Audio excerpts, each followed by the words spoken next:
Salve, salve nação alvinegra, começando mais um vídeo aqui no canal John do Timão. Então se você for novo, já se inscreve aqui embaixo, deixa o seu like para fortalecer, que hoje é quarta-feira, véspera de feriado, tá? Então vamos devagarinho, rapaziada, com calma, tá? Nossa beta aí são 95 mil inscritos, conto com a colaboração de todos, certo? Peço que vocês me acompanhem pelas redes sociais. Ontem o John abriu uma caixinha de perguntas, tá? No Instagram, foi bem bacana mesmo, o pessoal fez muitas perguntas aí legais, respondi algumas, tá? Que é muita coisa que chega, pretendo responder mais algumas hoje à tarde, tá? Depois do almoço aí, a gente interage mais um pouco, mas bacana, muito obrigado a quem interagiu, quem não interagiu ainda, aproveitem, acompanhem o John aqui, tem todos os links na descrição. E editor, pode rodar a vinheta, vamos pra cima.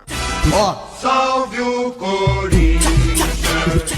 Bom, o Corinthians divulgou a programação dessa semana, tá? Temos aí um treinamento hoje à tarde, treinamento amanhã à tarde, sexta à tarde, sábado à tarde e domingo outra folga, tá? Então eles tiveram folga segunda e terça essa semana, né? Quatro dias de treino, quarta, quinta, sexta e sábado.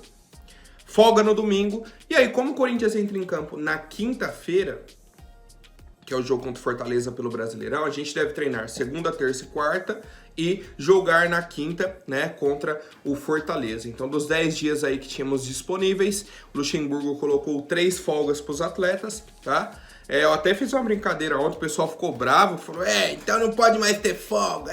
Não, só brincadeira, rapaziada, só brincadeira. Um comentário ali só pra desestressar um pouquinho, mas enfim, tá? O maior problema não são nem as folgas, o maior problema pra mim são os treinamentos, que parece que não resolvem nada, mas eu quero saber a opinião de vocês, rapaziada. Bom, agora uma atualização importante sobre o nosso elenco, tá? O atacante Giovani, que recentemente aí subiu do sub-20 para o time principal. Na verdade, na temporada passada, né, ele já havia subido aí com o Vitor Pereira, tá? Teve algumas oportunidades, aí fica naquela, volta pro sub-20, vem pro time principal. Sub-20 principal, sub-20 principal, tá? E a situação atual é a seguinte, ele teve uma lesão grave, tá? A ruptura do tendão anterior da coxa esquerda. E a previsão de retorno dele é de 2 meses. Se a gente for colocar, já estamos em setembro, outubro, novembro, voltaria aí na primeira, segunda semana de novembro, que é quando finaliza a temporada, tá? É quando acaba a temporada, ali no começo para o meio de novembro. Teremos aí os últimos jogos do Campeonato Brasileiro, tá? Então, a expectativa é que o Giovani só volte para 2024. Tá, um jogador que chegou a ter propostas de um clube da Áustria, né, para sair nesse meio de temporada do Corinthians e tal, ficou nessa indefinição, seguiu aqui no clube, teve essa lesão agora, né, recente, e aí fica fora do restante da temporada. Quero saber a opinião de vocês, né, depois da saída aí de Roger Guedes, Adson, Barleta, temos a lesão do Giovani. Então assim, cada vez mais temos menos opções para o ataque. Isso é planejamento. A gente pode discordar do planejamento da diretoria, que é o que a gente faz aqui todo dia. É impossível concordar com o planejamento do Duílio e do Alessandro. Mas a gente não pode negar que é um planejamento. Eles planejaram tudo isso e tá acontecendo, tá? Quero saber a opinião de vocês, rapaziada. Um ponto, não é que eles planejaram a lesão do atleta. Eles planejaram não ter um elenco com opções, tá? Isso é um fato comprovado. Bom, rapaziada, tivemos também ontem, tá, a entrevista do Luxemburgo, o pessoal da ESPN, certo? Conversando, falando sobre o Corinthians e tal, e aí vem o senhor coitado Vanderlei Luxemburgo. Falou, eu acredito que existe uma cobrança muito forte no Corinthians, isso é óbvio. E digo mais, Luxemburgo, em outras épocas a cobrança era muito mais forte. Principalmente em cima da diretoria e de treinador. Silvinho sofreu muito mais pressão que você no Corinthians, tá? Isso é um ponto. Mas vamos lá. Se você pegar nossa pontuação hoje, ela é igual à do Internacional, que está na semifinal da Libertadores, e a do São Paulo, que está na final da Copa do Brasil. Então as pessoas estão vendo um Corinthians com um pouco de má vontade. Não sei se é porque sou uma pessoa muito polêmica, não tenho problema de discussão. Não. Não é isso não, mas eu vou te explicar mais pra frente. Aí ele, ó, mas tem coisa boa. Nós pegamos o Corinthians e fomos até uma semifinal de Copa do Brasil, ninguém acreditava nisso. Estamos em uma semifinal da Copa Sul-Americana, estamos avançando para recuperar no Campeonato Brasileiro. Tem que entender que existe um trabalho sendo feito e essas polêmicas estão demais. Vou ser bem direto aqui, ô Luxemburgo. Vamos lá. Ah, a sua pontuação hoje é igual a do Internacional que tá na semi da Libertadores. Qual Libertadores? A que você foi eliminado na fase de grupos? Ah, tá. A mesma pontuação do São Paulo que está na final da Copa do Brasil. Qual São Paulo? O que te eliminou na semifinal da Copa do Brasil sem o seu time querer jogar bola? Um time apático, vergonhoso em campo? É isso que você tá falando? Você tá comparando os dois times? Que você tomou um amasso dentro do Morumbi? Ai, as pessoas estão vendo o Corinthians com um pouco de má vontade. Que má vontade? A sua de escalar o time contra o Estudiantes lá na Sul-Americana? Tá? Ó, você falou da Libertadores que você foi eliminado na fase de grupo. Falou da Copa do Brasil que você foi eliminado na semifinal de uma forma vergonhosa pro torcedor corintiano, tá? Você falou que entramos para perder de 1-0. E mais? Mas estamos na semifinal da Copa Sul-Americana. Pô, pergunta para qualquer torcedor do Corinthians aí, ó. A gente tá confiante porque é o Corinthians. Que a gente vai apoiar, vai torcer, vamos fazer aí a nossa festa dentro da Neoquímica Arena. Mas, se perguntar para qualquer torcedor, tá confiante no Luxemburgo? No desempenho que o time tem hoje? Não. Então, Luxa, para com isso, cara. Para que tá feio. Você quer comparar com um time que tá na semifinal de uma competição que você nem passou da fase de grupos. Depois quer comparar com um time que te eliminou na Copa do Brasil sem o seu time jogar nada. E seu único argumento para falar que seu time tá bem é a semifinal da Sul-Americana que você passou tomando 6 bolas na trave. E que a torcida não te aguenta mais no comando do Corinthians. E aí você vem falar que a gente tá de má vontade, que, não sei se é porque eu sou uma pessoa polêmica, não tenho problema com discussão. Não é questão se você é polêmico ou não, se tem problema com discussão ou não. A questão é que você é um ex-treinador e era candidato a senador no ano passado. E hoje está comandando o maior clube do país. Pô, esse é o problema. Não é se você é polêmico, discussão ou não. É esse. É que seu trabalho à frente do Corinthians é ruim. Simples, tá? Simples. Para de querer dar uma de coitado, que a gente tá com má vontade. Não. É o seu time dentro de campo que é mal organizado, mal treinado, não tem ideia. Nada. Qualquer time vem dentro da arena e coloca o Corinthians na roda. O Corinthians fica correndo atrás, dentro da Neoquímica Arena. É uma vergonha, tá? É uma vergonha. Não é má vontade não, Luxemburgo. Não é má vontade não, é análise que a gente faz. Bom, rapaziada, vamos para o mercado da bola, tá? Tivemos aí uma atualização importante sobre a situação do Carlos Miguel, goleiro aí de 25 anos, vai completar, né, 25 anos no mês que vem, certo? E ele recebeu sondagens de clubes de Portugal, da Grécia e da Espanha, além de uma sondagem de um clube da Inglaterra, tá? Que foi a princípio a proposta que mais seduziu o atleta.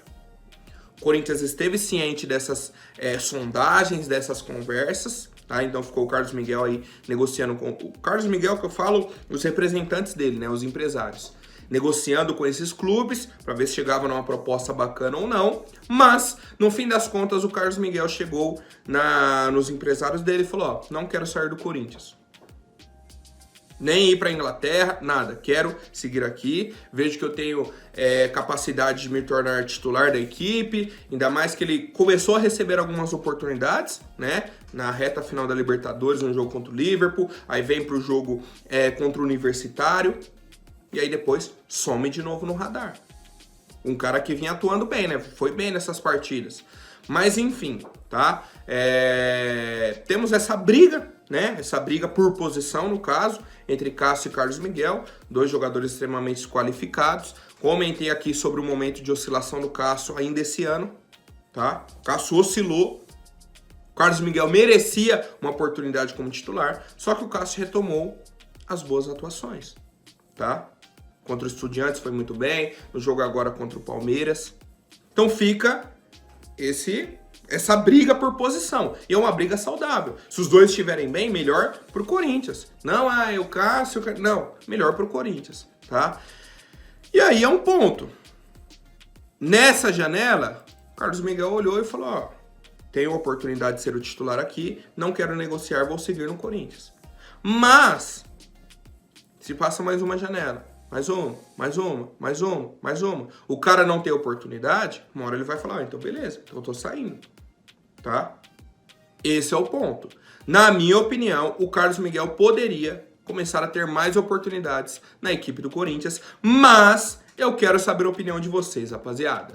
Bom, rapaziada, mais uma de mercado da bola, tá? Tivemos aí, nessa última semana, um contato do empresário do lateral esquerdo, Dalbert, cria do Fluminense, ex-Inter de Milão, foi oferecido aí ao Corinthians, tá? Para jogar aqui no nosso clube, mesmo com a janela fechada, por quê? Porque ele estava sem clube. Ele estava no Cagliari, né? Tinha jogado aí na Inter, Fiorentina e Cagliari, times da Itália. Sofreu uma lesão grave no joelho, certo? Sofreu uma lesão grave no joelho e o contrato dele acabou. Ele estava emprestado aí pro Cagliari, acabou o contrato de empréstimo, acabou o contrato oficial dele, ficou livre no mercado e estava treinando aí por conta. O empresário dele, sabendo que ele gostaria de retornar ao Brasil, ligou pro Corinthians e falou, ó, ele quer jogar no Corinthians. Tem espaço para ele? Lateral esquerdo. Vocês estão precisando. E aí a resposta do Alessandro foi a seguinte. Ó, a gente não vai nem iniciar a negociação porque já temos 2 atletas para o setor. O Fábio Santos e o Matheus Bidu. E aí, beleza. O empresário falou, ó, obrigado, tudo mais. Vamos seguir aqui com outros clubes no Brasil. E aí a informação que temos é que ele tá quase fechando com o Internacional, tá? O lateral esquerdo, Dalbert. E aí a gente pode debater se seria o nome ideal pro Corinthians ou não, tá? É um cara que vem da Europa, um cara que tem qualidade, uma idade boa, com experiência. Tem a questão que ele tá vindo de lesão, ok, isso tem que ser considerado. Então teria que equilibrar aí no salário dele. A questão pra mim mais uma vez eu vou colocar aqui, é projeto. É projeto do Alessandro, do Duílio, e era do Roberto de Andrade, do Andrés.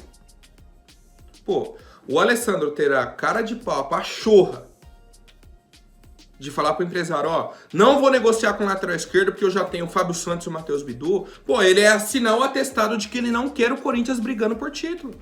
O Fábio Santos não tem condições de ser titular do Corinthians. E o Matheus Bidu é um jogador que hoje precisa evoluir ainda, tá? Por mais que eu ache que ele deva ser o titular, não é o lateral a nível Corinthians, o Matheus Bidu, na minha opinião, tá?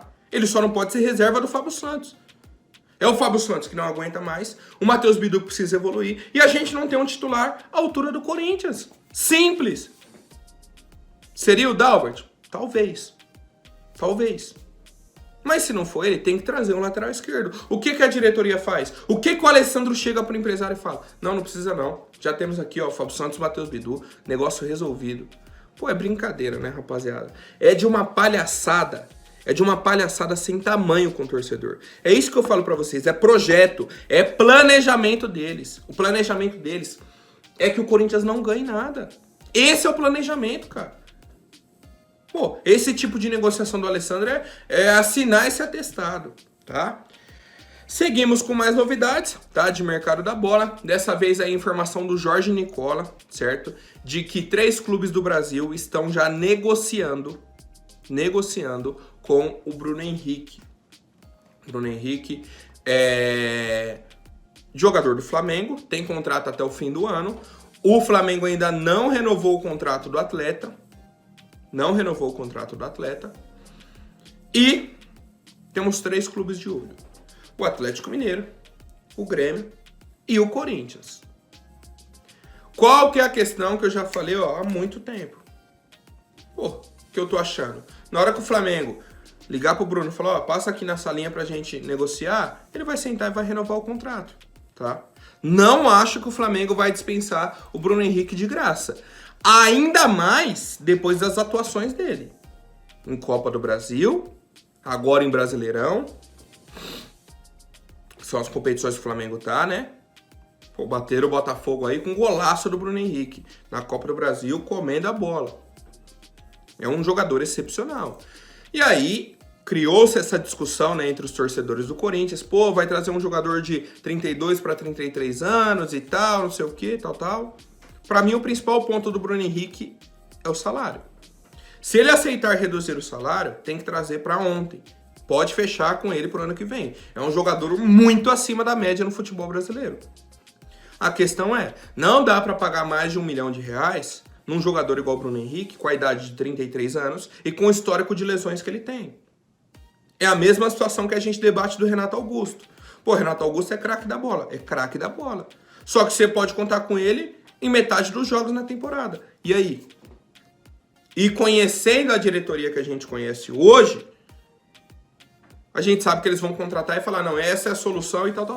Então, assim, precisamos de um planejamento. Não dá para trazer um jogador dessa idade com histórico de lesão como a principal opção e única opção, por exemplo, para a ponta esquerda. Ele poderia vir para disputar posição, certo? Ah, traz ele e traz mais um ponto esquerda. Então vai ter os dois. Se ele não estiver bem e estiver fora, tem outra opção para jogar. Uma outra opção com qualidade. Com qualidade, tá? Então esse é o meu ponto, tá? Sobre o Bruno Henrique, questão da idade e o histórico de lesões. Por isso teria que equilibrar no salário, para não ser um peso pro clube. Para não falar, tá com um jogador machucado lá, salário de 1 milhão e tantos, tá? Então, quero saber a opinião de vocês, rapaziada. Lembrando que é uma negociação extremamente difícil, tá? Não é assim, não, beleza, traz. Não, é muito difícil e a prioridade, obviamente, é do Flamengo, rapaziada. Bom, agora rapidinho antes da última notícia, vou pedir para quem não for inscrito, se inscreva aí embaixo e já deixem o like para fortalecer. Rapaziada, o Barcelona entrou de vez na briga pelo volante Gabriel Moscardo do Corinthians, tá? Qual que é o ponto? O Deco, tá? O Deco tá apaixonado pelo futebol do Gabriel Moscardo, quer contratar aí o atleta, só que o Chelsea, já sabendo que outros clubes estão interessados, quer porque quer já fechar com o Gabriel Moscardo. Não quer dar opção para outros times. Primeira proposta do Chelsea tinha chegado a 25 milhões de euros, era 21 mais 4 milhões de bônus. E aí a expectativa é que o Chelsea envie uma proposta de 30 milhões de euros para ter o volante já em 2024. O único pedido que eu faço pro Duílio é o seguinte. Duílio, não vende o Gabriel Moscardo. Pô, John, por quê? Porque o Duílio não sabe negociar. O Gabriel Moscardo, nesse fim de semana, acabou de ser convocado para a seleção olímpica, certo? Ou pré-olímpico, né, no caso. Se já era um jogador valorizado no Corinthians, valorizou mais. Então, se a ideia era o Chelsea pagar 30 milhões, no mínimo agora já é 35. No mínimo. Só por essa convocação, já sobe o preço do cara, tá? Já sobe o preço. E aí, não vai subir mais o preço dele daqui pro fim do ano? E se o Corinthians chega e ganha uma Sul-Americana com ele de titular? Não valoriza mais? Não sobe para 40 milhões? Aí vai chegar no final e vai falar, caramba, vendemos lá em setembro, barato, né? Dava para pegar mais dinheiro. Então, Duílio, deixa quietinho. O jogador não vai sair na sua gestão. Você não vai perder o cara agora. Então, se você não vai perder o cara agora, esse ano, se ele só pode sair no meio do ano que vem, deixa para vender ou no fim do ano agora, ou na janela do meio do ano que vem, já com um novo presidente, tá? Esse é o pedido que eu faço pro Duílio. Não negocie o Gabriel Moscardo. Ajude o Corinthians. Não, mas esse valor vai ajudar? Vai ajudar no quê? Se até agora você vendeu um monte de cara aí, não fez nada, não ajudou em nada. Agora com o Gabriel Moscardo você vai salvar o mundo. Não vai, tá? Não vai. Então é esse o pedido que eu faço, tá? Vai chegar a proposta aí de 25, de 30 milhões, segura. Segura, que dá pra pegar mais dinheiro com o Gabriel Moscardo, tá? Dá pra gente garantir um bom dinheiro com o atleta Gabriel Moscardo e eu quero saber a opinião de vocês, rapaziada. Por hoje é isso, amanhã eu volto com mais novidades sobre o nosso Coringão. Até mais, um forte abraço e vai Corinthians!